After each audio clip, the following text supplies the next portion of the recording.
Meu nome é Laura, meu grupo é composto por Júlia e Vinícius e a gente vai apresentar a obra O Primo Basílio.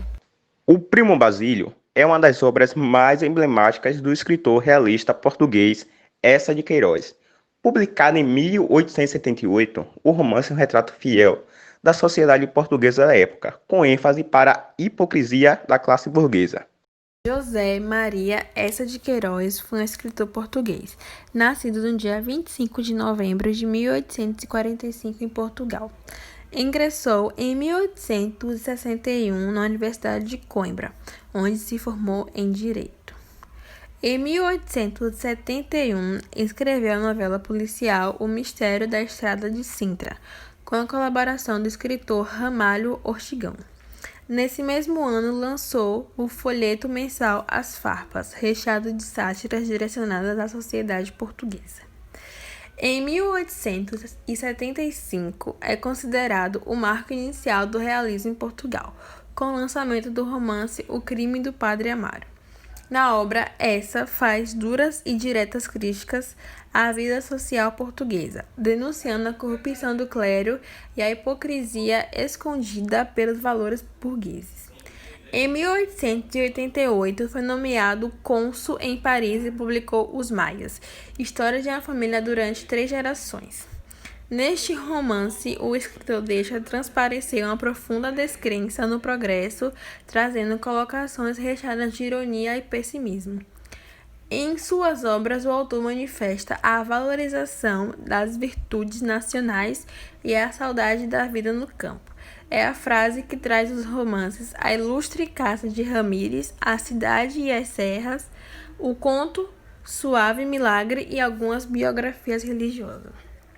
Eça de Queiroz morreu na França no dia 16 de agosto de 1900. Foi o único escritor português a conquistar fama internacional em sua época, sendo considerado o maior representante da prosa realista em Portugal. A obra retrata a história do casal Jorge e Luísa, pertencentes à burguesia portuguesa do século XIX. A trama se passa em Lisboa, capital portuguesa. Jorge, marido de Luísa, vai viajar a trabalho e ela recebe a visita do seu primo Basílio. Nesse interim, eles que já tiveram uma relação anterior acabam por consumar o desejo latente. Vale notar que a relação de Jorge e Luísa estava mais baseada no interesse, uma vez que, de fato, eles não viviam a vida feliz juntos. Jorge era um excelente marido, que sempre estava preocupado em agradar sua bela esposa.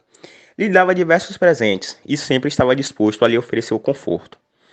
Luísa era uma ávida leitora de romances, e com a chegada do seu amor juvenil, começa a nutrir e vislumbrar uma história de amor entre eles.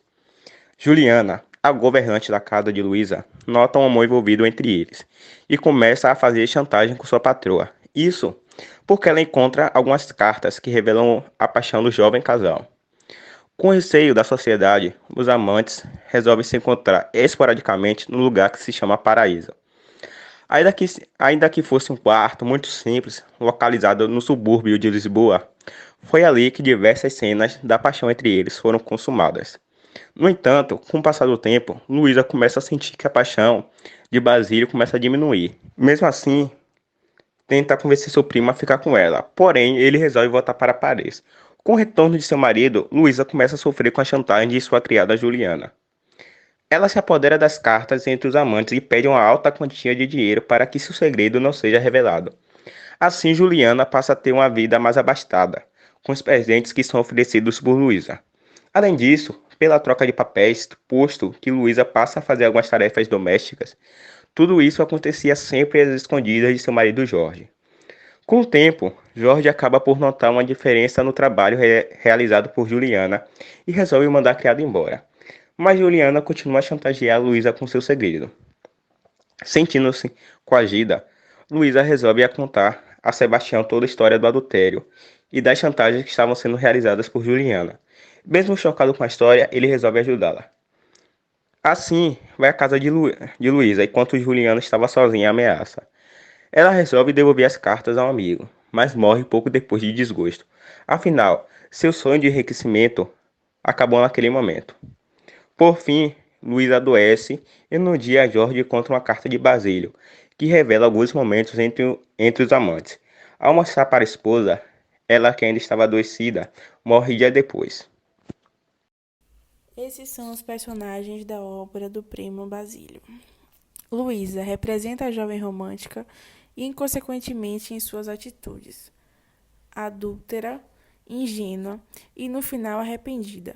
É um retrato da futilidade, da fragilidade e da ociosidade que caracterizavam as mulheres de classe e de seu tempo. Mimada, a sonhadora Luísa precisava ser amparada por uma figura masculina.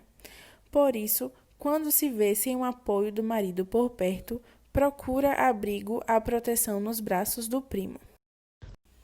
Juliana, personagem mais completa e acabada da obra, tem sido vista como símbolo da armadura e do tédio em relação à profissão. Feia, virgem, solteirona e bastarda, inconformada com sua situação e por isso odeia tudo e a todos, não se detendo diante de qualquer sentimento de fundo moral. É a representante maior da população que circulava o lar do engenho. A novela belíssima intertextualiza com a obra O Primo Basílio. Na novela, Giovanna, interpretada por Paula Oliveira, é uma modelo prima de Matheus, interpretado por Cauã Raymond. Os dois, eles presenciam cenas muito quentes na novela e tentam firmar uma relação saudável, porém não dá certo no final, pois o Matheus ele acaba fugindo para Paris com Bia Falcão, interpretada por Fernanda Montenegro, assim como na obra O Primo Basílio foge para Paris. A obra relata o adultério de Luísa com um familiar, seu primo, Basílio, que não é algo tão comum nos dias atuais, porém não deixa de acontecer, tendo em vista que Luísa não era feliz em seu casamento, até porque era um casamento que não tinha amor, não tinha felicidade, porque era um casamento 100% baseado em interesses. Então podemos dizer que ela não encontrou o amor em seu primo Basílio, e sim, ela era carente e achava que o amava, mas na verdade era pura carência. E outro ponto importante a ser destacado é a empregada Juliana, que ela odiava seu trabalho, odiava todos à sua volta, e na primeira oportunidade que teve de se vingar da sua patroa, ela fez, tanto que quando achou as cartas, ela começou a chantagear Luísa a troco de dinheiro, porque ela tinha um sonho de ficar rica, né, de enriquecer, porque ela odiava as circunstâncias do trabalho dela, que ela ganhava pouco, e ela queria ficar rica, e ela achando que chantageando Luísa, ela poderia enriquecer. Mas na verdade isso não aconteceu, porque o amigo de Jorge acabou ameaçando ela teve que devolver as cartas e acabou morrendo de desgosto por seu sonho não realizado. Então foi esse o trabalho, foi um trabalho da matéria de literatura direcionado pela professora Selma Cedrais.